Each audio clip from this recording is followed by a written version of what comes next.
Mbi ndërtimi një kompleks banimi në komunën e Çajirit është ndërtim pa leje. Inspektorët komunal kanë dalë në terren, por gjatë kontrollit nuk janë vërejtur punime ndërtimore.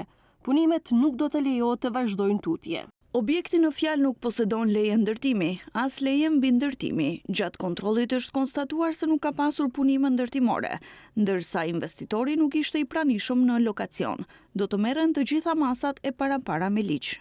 Objekti sipas regjistrit të kadastrës rezulton në parcelën pronësore me numër 89802 në njësinë kadastrale të komunës Qendër. Komuna e Çajirit në territorin e të cilës graviton objekti në fjalë. Thotë se për ndërtimet pa leje nuk ka moratorium për ndërtimet, dhe pse një gjë e tillë ishte paralajmëruar edhe në fushat zgjedhore.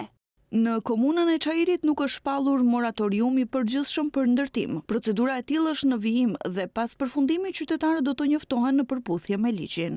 Në kuadër të qytetit të Shkupit, komuna e Çajirit rezulton si të jetë komuna me më së paku ndërtim pa leje, gjithmonë duke i referuar aspektit juridik, por në shikim të parë vërehet të qartë se në këtë komunë ndër vite nuk kanë vlerëtur parimet ndërtimore. Në qershor të vitit të kaluar, Prokuroria Publike hapi hetim për një ndërtim pa leje në Çajir, por deri më sot nuk ka veprime konkrete ligjore.